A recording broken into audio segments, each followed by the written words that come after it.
Star Wars Outlaws is returning to the original Trilogy era and bringing a new light to the story. But what will that change? And what does the future hold for the High Republic? Welcome to Star Wars Uplink, your place for everything Star Wars gaming, the TV shows, and the movies. Let's jump in. Just you reconsider playing that message for him. Star Wars Outlaws is coming up real quick. We are getting some more details. During the summer, there aren't a whole lot of game releases, but we get a lot of details around games that are coming later on in the year. And Star Wars Outlaws is coming around in August. Very excited about it. So, as things are heating up outside, we've got more details for Star Wars Outlaws, which included a new 10-minute gameplay section, as well as a little overview of some of the experiences within the game, which I was really excited to see. I've been wanting some more details. They've been dropping teases and screenshots and little interviews from various news outlets. So I've been really looking forward to seeing what details actually come out from the game. And I'm really excited. It looks so good. I was trying to think of what it was reminding me of in terms of other games that I've seen. And honestly, Jedi Survivor is definitely one that came to mind. Yeah. But it's definitely got its own... It feels a little Uncharted-esque. Yeah. In terms of what it looks like. There's some other YouTubers and people that have gotten to play it early, and they've said it definitely feels like gameplay-wise a lot like Uncharted, but with more of the Ubisoft standard kind of open-world experience to it. It's exciting. I think Ubisoft open-world games aren't everyone's cup of tea, but in terms of a good start for a Star Wars open world, for the first Star Wars open world game, I'm actually really excited. I think they're going to do some interesting things. This isn't like the Assassin's Creed team either. This is the people that made The Division and The Division 2, as well as the new Avatar game, the Something of Pandora, the Blue People Avatar, not the Lost Airbender. Wait, how have I not heard about this? Yes. So, and that game looks gorgeous. It reviewed relatively well. Similar kind of thing. It feels more like a standard Ubisoft open world game, but I should be fine. I think it's a safe start. It looks like the gameplay itself looks really good. I'm excited to get my hands on it, really. For sure. The world building that they've done alone is really exciting to see. Just what little we got in that one walkthrough, pretty much. It was oh, this is really cool. It's just a side of the galaxy we haven't really seen or explored. Yeah, especially the density of the shops and the structures, as well as, which is where I really want to take this part of the podcast in. This is a video game that is all based around the hive of scum and villainy, being the scoundrel in the galaxy. The closest, I saw one preview that says this is the closest to a Han Solo game we're probably going to get. No. And that's really exciting to see this kind of experience of pre A New Hope Star Wars Han Solo. I feel like that's the kind of experience. That's how I'm going to be approaching the game when I eventually start playing it. The amount of brawls that you just see in that opening scene, I'm like, this is great. The fact that we can sit down to a Sabat table and gamble and I don't know, I'm here for it. I'm ready to just sink my teeth into a Star Wars game like this. I love the Jedi games, but they're very structured and linear. A Jedi Survivor was much more open and had more areas to explore, which I really enjoyed. But having an open world game to actually get distracted in, I've been jumping back into Hogwarts Legacy recently just so I can play the side quests.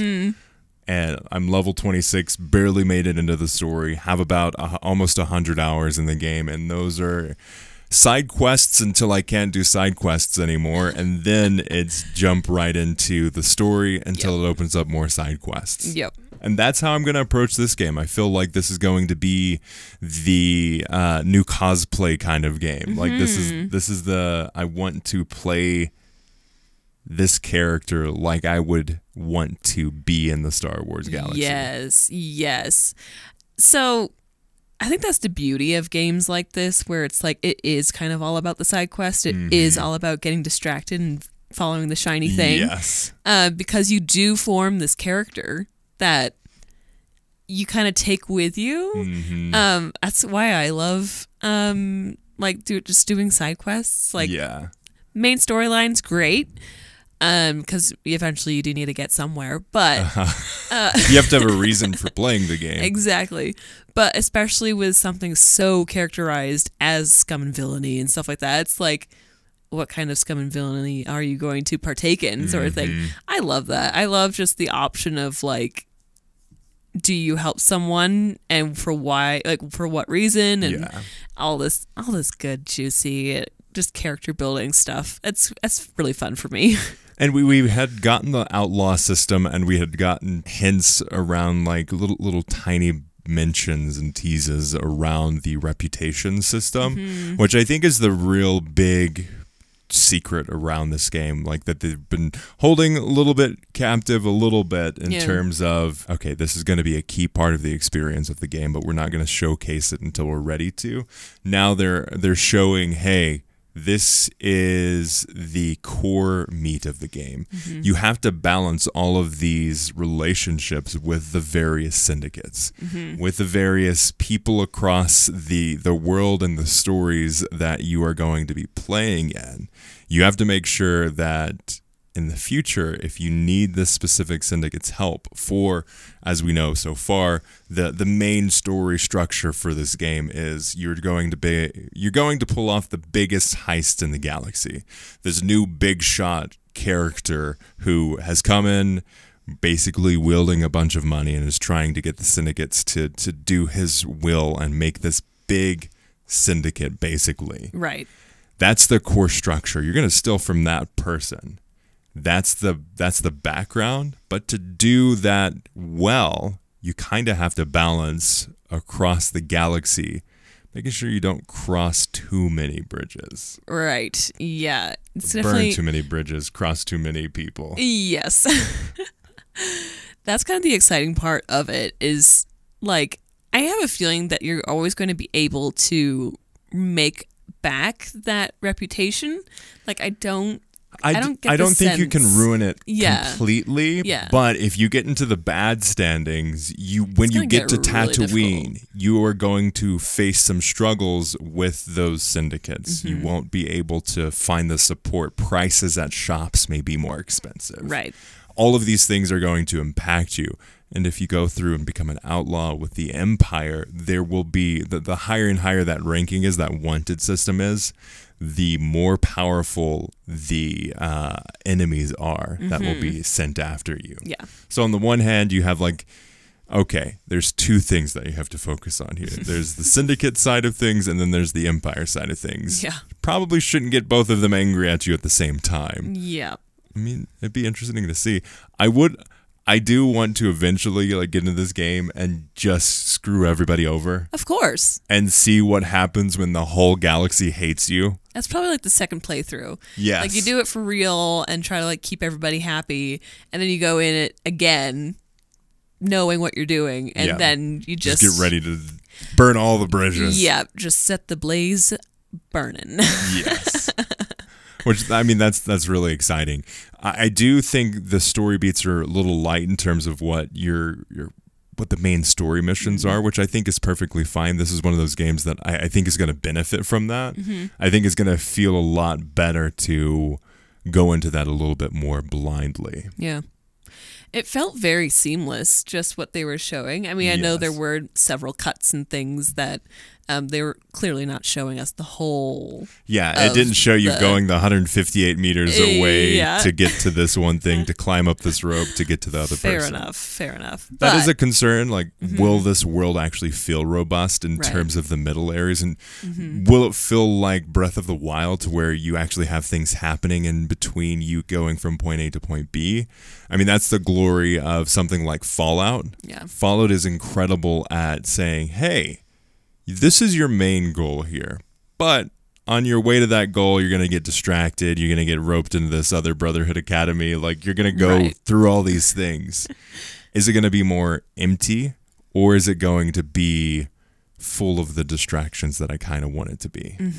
I don't want to say this, but it was also, I was getting a bit of a Starfield feeling. Yes. Especially in the space combat. Yeah. I had written in my notes here that it feels very Starfield-esque with the space travel.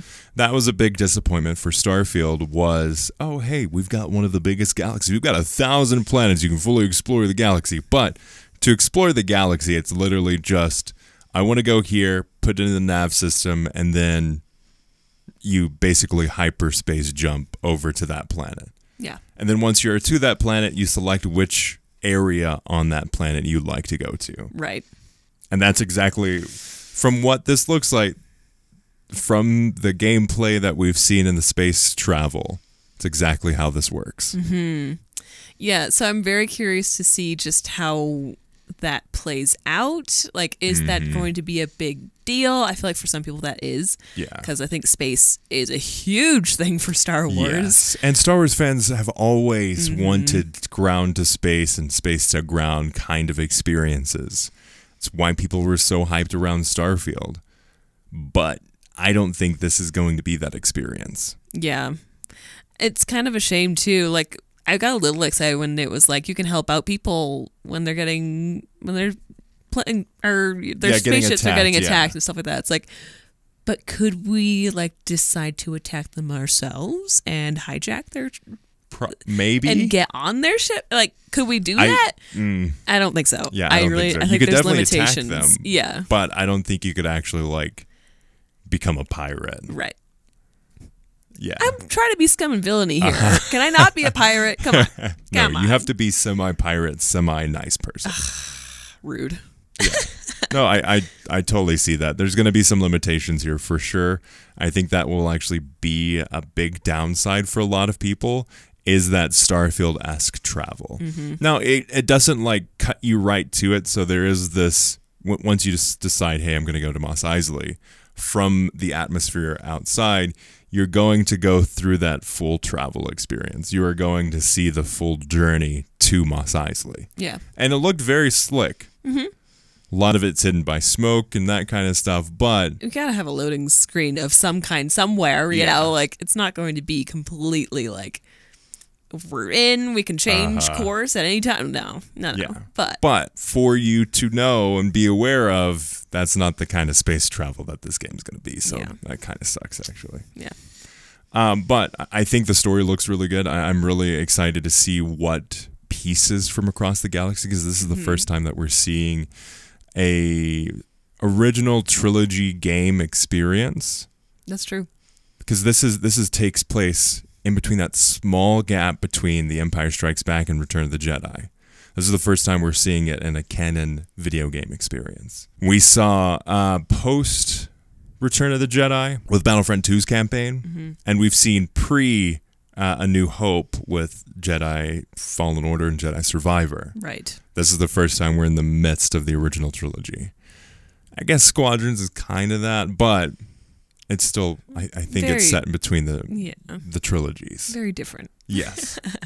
But, I mean, that's going to be a big question for me is, like, how are they going to portray this? Are they going to do it well? And will I be able to live out that, like, gritty Western experience that I kind of want? It looks like it. Looks like it. We won't know until we actually jump into the game. Of course. In terms of the eras, I do want to talk about Star Wars Acolyte. Okay. The High Republic era is in full swing. I was watching a video that was talking about like the eras around Star Wars and the experiences of something that was created in the book realm, because this was obviously it spanned broader than the books now, but originally this was books and comics. That's where this began.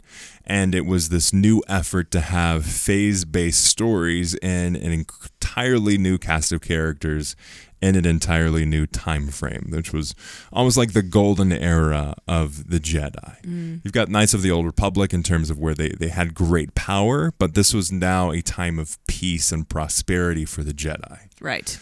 So now as we're getting towards the end of that peace and prosperity, cracks are beginning to form, and that's where the Acolyte comes in. We're getting a really unique shift on the Jedi in this in this new era, I guess I'll continue to say. Yes.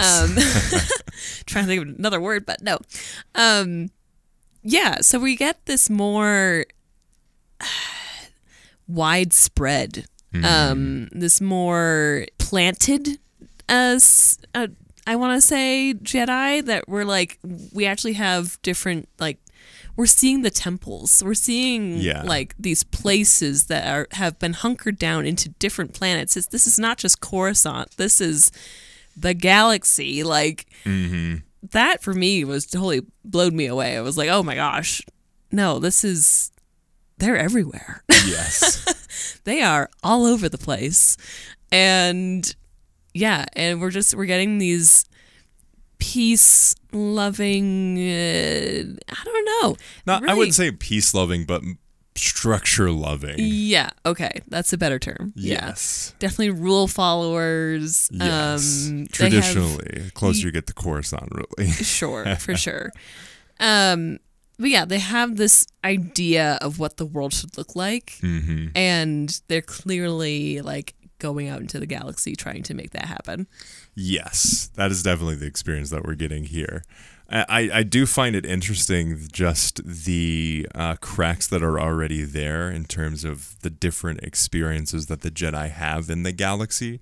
Like you're saying, you've got the Coruscant people, and typically they're very structured, and Sol is kind of like the outlier in terms of how he teaches and how he perceives the efforts in the Force. And then you've got basically everyone else where it's like, oh, why are you doing it this way? This is what we're taught to do. This is how it should be. This is what the world should operate like. And when faced with this great danger to that structure, that's where the cracks are going to deepen. In terms of how it's portrayed, what are your thoughts on the first 2 episodes so far? I have a bit of a gripe. Okay. Let's just jump right into my negative commentary. I wish I liked the characters more. I wish I had gotten to know one of them or 2 of them really, really well to be like, I'm on their sides sort of thing. I'm rooting for these people, or even just to like understand and be like sympathetic to someone. Because right now, 2 episodes in, I'm still waiting. I think that the deepest that they've gone is Sol. Most of his character isn't in like the I don't know, they haven't gone necessarily deep with his character in terms of the structure, in terms of the experiences with him. Right. But the way that he's done what he has done, the way he's structured as a character of like fighting for Osha, I think is the strength with his character, because it makes him care. Like you want to care for him because he does care. Yeah, there is this like connection that you have with him, and I can't tell if it's just the writing or I think the actor himself I think is actually really pulling it off. 75% acting, 25% writing. Yes, I think that's the case, because everyone else has similar experiences, similar time on screen sort of thing, but he's the one delivering this like this performance where I'm like, I like you. You're cool. He's hurt and he wants to help. Like exactly. He himself is like struggling with his past of like not being able to save May, and then May ultimately is now fallen to some wayward path where she's tracking down Jedi to kill them. Right. I feel like there's, because of how many characters that they have, there's a struggle that they're facing right now with those first 2 episodes. They didn't give enough time to actually. They said, oh, hey, we've only got 8 episodes. Oh, crap. Okay. Well, we got to do these things and get these characters this point, because later on in the episodes, we have to get to these other points. Rather than saying, okay, here's the story I want to tell. Let's flesh that out in terms of however many episodes we need. It feels like I don't have confirmation on this. It feels like there's this force of you have to have 8 episodes. And then it's like, well, crap, I kind of have an episode that needs 12. Like, oh, crap, I have a season that kind of needs like 9 or 10. Right. Andor somehow got 12 pulled off for both seasons. I don't know how that works. I feel like they made some very specific, like, no, we're going to have it this way, and it's gonna be like Tony this. Gilroy. And it's laid out like this, and you can't change it. Yes. I feel like that is 100% the thing. Obviously, they had reshoots. They had all kinds of things. It was in the midst of the pandemic that they were working on a lot of this, too. So there's a lot of things that they faced, and they were able to come out of it with something incredible. But I feel like there's this limitation with how 8 episodes works with the stories that they want to tell. Yeah. Like ideally, you have Osha. You either spend more time with Osha or you spend more time with May, one of them, so you care deeply about them. Honestly, if you're going to do the switch up of like, oh my gosh, they're not the same person, they're 2 separate people, you got to do a little bit more work to make it more clear. Yeah. It can't be like, oh yeah, of course, they're twins. Gasp, what? Oh. Yeah. And maybe that they knew that the story was kind of weak there, so they're like, let's just get this out of the way as quickly as we can, and they get on to the rest of the show. Right. But by doing so, we're lacking the grit and the story and the character development that we kind of need for this big cast of characters. Yeah. Yeah, there's a lot. There's a or lot maybe of spend them. more time on the Jedi themselves that are getting killed, so you're like, oh man, I kind of want to root for this person. And then you switch it around and you're like, actually, they screwed up May's entire life. And then you care about it like you have a conflict of character. But at this point, just kind of like... We're still just kind of floating in the breeze. Yeah. They kind of built this up as like a murder mystery-esque thing for Star Wars. Yeah. And I'm not getting that at all because they're not playing up the mystery. Yeah. They're not playing up a mystery with characters, really. They're not playing up a mystery with the death of these Jedi. Well, they try to do the mystery with the characters, but it's in the dumbest way possible of like, oh my gosh, is it really her? I don't know. She stepped off on the side and then this person's killed, and it's like immediately resolved. Like there's no tension there. Yeah. And so they're clearly not saying we're going to dedicate this to be a murder mystery. Right. It's like there is murder, and that's crazy. This is Star Wars. Yep. Can you believe it? People died. Whoa. That is true. That's kind of like the experience of like, this is a grown-up show. This is a big boy show. Yeah. Because they actually stay dead. Yes. Wow. Yeah. They get Novel. stuck with a knife and they actually die. It's great. Yep. Yeah, it was like the moment that she just Matrix lady. Yeah. Carrie-Anne Moss. Yeah. She just fell to the floor. We're both like, oh. Wow. Okay. Like the first episode, bam. One of the headlining actors. Boom. And Just I gone. loved that. Yeah. That was like, okay, sweet. We're doing business something here. Yeah. It was good. Yeah. So I hope that again, we only had the 2 episodes as our first impressions around those 2 episodes. There's a lot of cool stuff that they're doing with the world, the layout. Some of the characters and the structure that they're getting at, The action will be interesting once we get further into the characters working with each other. I just, with knowing there's only 6 episodes left, it's hard for me to like, the criticism I have is because I know there's only 6 episodes left. So like, if I don't feel connected to the character development so far, it's going to be hard for them to do all of it by the time the season is ending. Right. So... Yeah. Yeah, that's probably my biggest gripe too. It's just not being able to really feel like I can sink my teeth into these characters and be rooting for someone. I want to be rooting for the bad guy for May. May. Yeah, I want to be rooting for her, but at the same time I'm not compelled to because I don't know. We haven't built up her story enough yet. Yeah. And all the story that we have gotten has been exposition, which is fine in some areas, but the way that they've done it this way is kind of like tacked on. We'll see. Again, having a fun time. I've been thinking about it a lot, so that's good.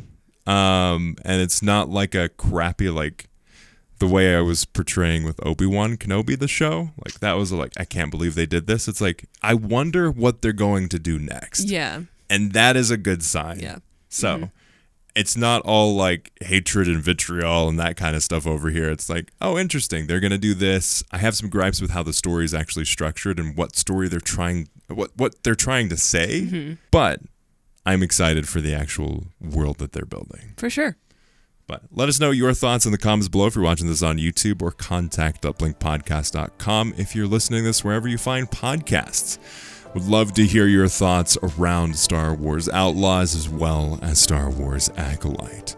As always, thank you so much for listening, and may the Force be with you.